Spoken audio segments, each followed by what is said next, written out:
an evil, cold, encroaching. It's like the atmosphere is permeated with a cold sensation, a chill or a terror. Visible eyes of something or someone checking me out. The darkness had it in the atmosphere.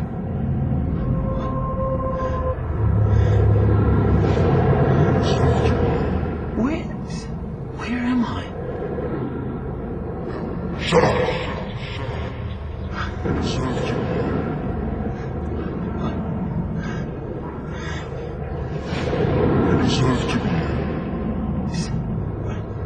What? Deserve to be where? Now shut up.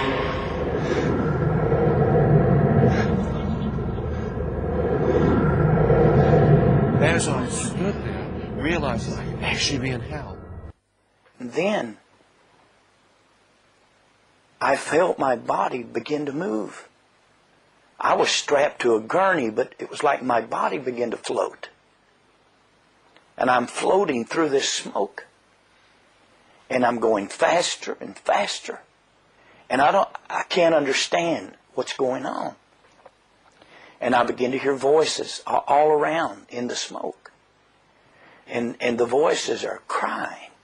The voices are screaming. And there's all kinds of groaning.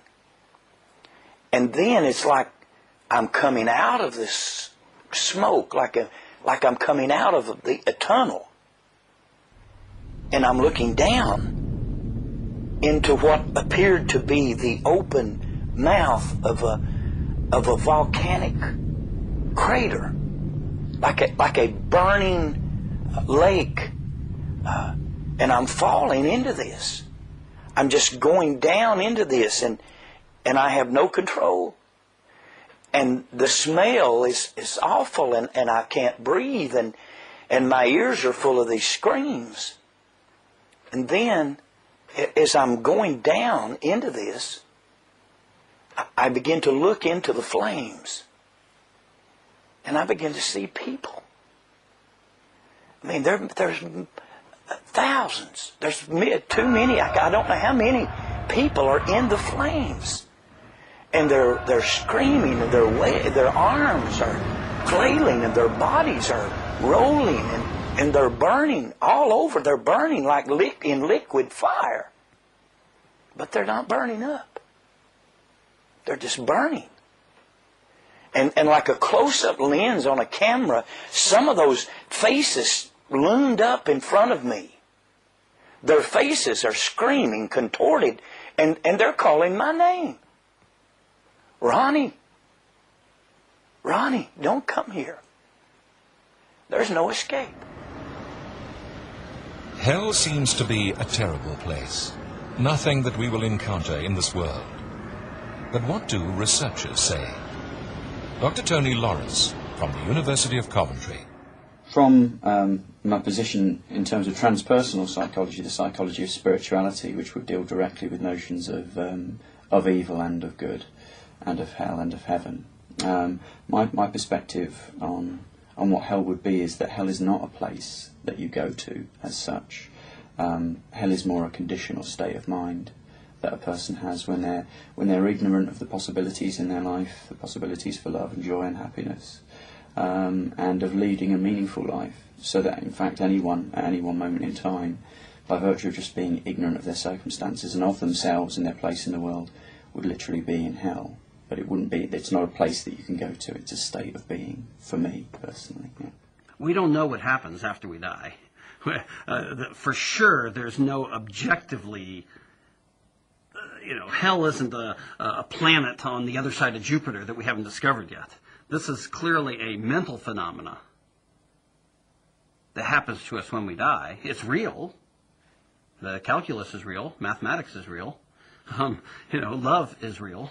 So these experiences are real experiences, but they're dynamic experiences. They happen to us when we die. I think the best way to understand the hellish experience is that we pass through hell as part of the dying process, if that hell is based on what our lives were like. If we're isolated, if we're alone, if we harm others, if we have religious belief systems which incorporate an objectively real hell, if we're afraid of the dark and we don't understand that darkness is part of the dying experience. All of those things woven together, or any of them individually, will then contribute to having a hellish near-death experience. Is the experience then purely subjective? Some experts believe not. Dr. Richard Kent, a retired medical doctor, has traveled the world studying the NDE phenomenon over many years and has written several books on the subject. Of the 300 case studies he has made, an alarming amount report not only the existence of a heavenly afterlife reality, but also a hellish one. A place called hell. And they describe it as an absolutely terrible and awful place. Now, I don't know what it's like in South Africa, but in England, many churches don't talk about hell very much.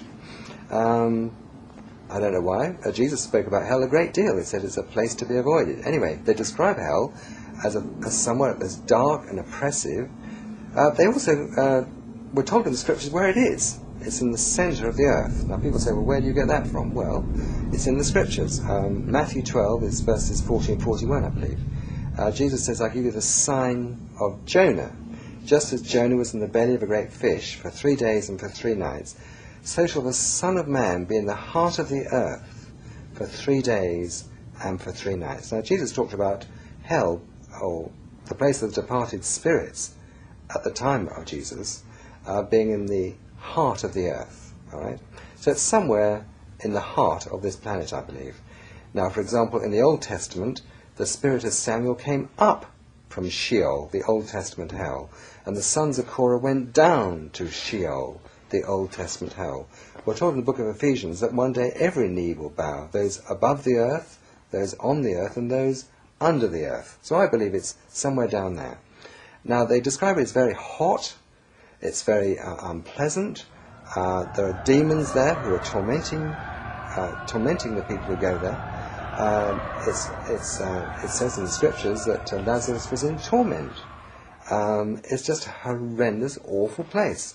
It's a place where people are terrified, are frightened, and people, even just who've seen hell, even years later, they recoil in horror at what they saw there. Just a place of awfulness. People have seen Satan there. People have actually had conversations with Satan. People have had conversations with demons there. People have heard the demons swear. They said they never heard language such as they heard in hell. They had all the swear words that are commonly used and more. Was assigned to an assembly belt under penalty of judgment by some helper, evil over here, if he didn't complete placing these giant multicolored puzzles, like a jigsaw puzzle that was coming by, one piece to the next. If he didn't get it on time, he was under penalty. And he was screaming, I'm in hell. Where's the hell? To him, that was hell. He never wants that again. Never. He converted his whole life. Converted his wife, too, who he woke in that hospital in Knoxville with his head in her lap in the hospital bed. It was a very touching story, and it's life-changing. Everything is so violently life-changing, or so peacefully life-changing, so wonderful. So you're onto a subject that is important to every individual present. Is it safe to die? Do I know where I'm going before I get there? That's the question. And what of heaven? Is it the blinding white light, the benevolent presence of a supreme being, the wondrous feeling of love and peace that we've always imagined it to be? Some NDE survivors also got to glimpse heaven and found it just as real and tangible as hell had been. As I was drawn into the opening, I could now see that it was a tunnel. As I looked along the length of it, I could see the source of the radiance. My first thought is the center of the universe. Look at the light. Look at the power coming from there. As I'm being moved towards it, I watch as a wave of radiance comes up. As this wave of light comes off the source, it touches me, and I feel warmth, comfort. All that kind of fear and darkness just seems to go out of me, and I feel a living light flow through me. Shafts of radiance came out from the central core. It was like a white fire. Phenomenal radiance in the central core. From that, I watched this brilliant light piercing out. I thought even the stars in the universe, even the constellations, must find their energy source from this focal point. What is that light? Is there someone in there surrounded by this radiance? As I questioned that in my own mind, a voice spoke to me from the centre of the light. Right, for sure. Well, first of all, their spirit leaves their bodies, and then not always, but very commonly, they meet Jesus Christ. They describe him as nearly 6 foot tall, but radiating light, tremendous amount of light coming from him, from his face and from his chest and from his arms and from his legs. Many people describe he's still dressed in the clothes appropriate to a Jewish rabbi, because Jesus was a Jewish rabbi, and he has a golden sash around his waist. Many people, as they come close to, in their minds come these words: "You're in the presence of the Son of God." At that point, many people get down and start to worship Jesus Christ, and at that point they realize he's still got holes in his hands and in his feet, because they're quite close to his feet by then, and they realize that those crucifixion holes are still there. But people, it isn't just the appearance of Jesus, it's the fact that they feel in the presence of so much love. Many people said they've never felt like that. They've never felt so completely surrounded by love, powerful as that. It's just incredible love. I mean, for example, some of the people I've interviewed have been hardened Second World War soldiers. I mean, these are, tough guys. And they started to cry as they described coming to the presence of Jesus. Amazing, really.